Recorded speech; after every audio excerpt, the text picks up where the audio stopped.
Bonjour, bonsoir mes chers amis. L'émission de ce soir, c'est le vrai amour. C'est une histoire entre Nicolas et Julie.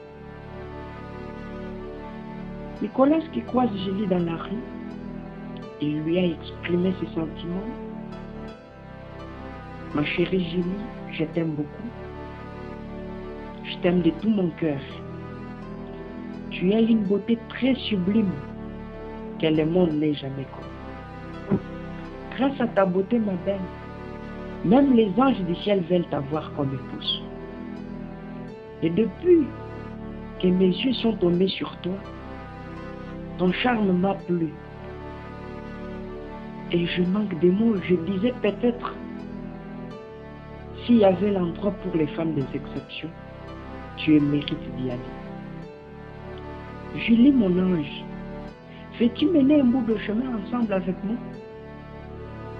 Waouh! Suite à cette morale, Julie a manqué de mots à dire à Nicolas. Elle dit, je pourrais te répondre, mais là que je suis avec toi, je suis envoyée par mes parents, on m'attend à la maison. Mais au moins à la prochaine occasion, je pourrais te répondre. Elle fait 3 pas, elle regarde derrière. Quelle coïncidence! Nicolas aussi voulait la regarder par derrière. Les yeux se croisent à nouveau. La jeune fille qui incline et crie, Nico, garde espoir de ton rêve.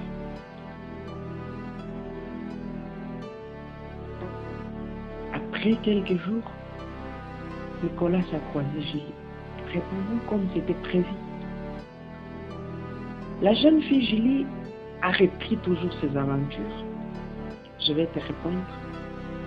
Chaque fois qu'on s'est croisés, elle répondait toujours la même chose. Le jeune homme Nicolas a jugé bon de laisser Julie. Comme le père de la jeune fille était très méchant et que c'était la famille qui avait un peu de moyens, et beaucoup de garçons suite à cela craignaient cette famille, qu'on pouvait les faire arrêter. Et aussi la fille avait peur de son père.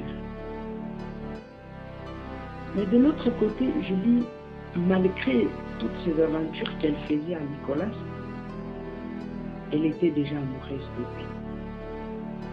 Mais elle se demande, dois-je dire à Nico, mon chéri, que je l'aime?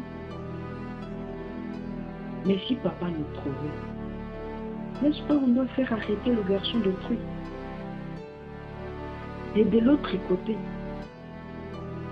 Nicolas travaille avec mon beau-frère, le mari à ma soeur. Que dois-je faire?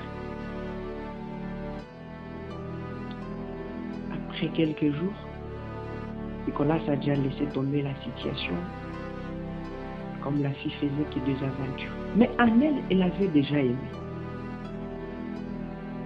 Mais elle avait peur de ses parents. Et comme Nicolas travaillait aussi avec son beau-frère, Étienne, un jour à 18h, Nicolas et son ami d'enfance, Bonheur, Saïd, croisa la fille. Nicolas expliqua à son ami Bonheur, mon cher ami, je suis tombé amoureux de cette jeune fille que tu vois en face. Depuis que je lui ai vu, aucune autre fille ne me plaît. Et c'est là dire 1 an déjà, elle me promet la réponse. Bonheur, en entendant cela, comme c'est un garçon un peu intelligent et moraliste aussi en matière d'amour, il stoppa la fille. Il faisait la morale à la fille. Je dis, tu sais, Nicolas n'arrive pas sans toi.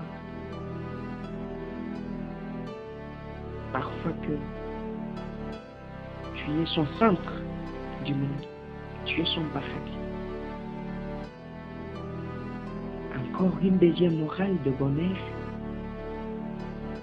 La fille envoie vraiment ses sentiments. Elle dit, bien sûr que j'aime Nico depuis très longtemps. Depuis que Nico m'avait annoncé cette situation, je suis tombée amoureuse de lui. Mais vous deviez savoir, mon père est très méchant. Je ne veux pas que ces jeunes garçons méritent la prison. Vous voyez que je suis en train d'étudier. Vous savez, les garçons peuvent seulement adoucir la jeune fille. Bonheur par là, Nicolas par là. Non, tu vois, ça sera discret. Notre relation, ça serait un peu de cache-cache, tout ça. La fille tomba vraiment amoureuse de Nicolas. Il s'embrassa, preuve d'amour. Il se baisa, preuve d'amour. Et partit chez elle. Ça, c'est la première partie. Comme la jeune fille est déjà tombée amoureuse de Nicolas, la seconde partie reviendra. Je salue mon technicien, mon pro, Jean Palmer. Je salue Bonheur Kabissa et en passant, et tout le reste.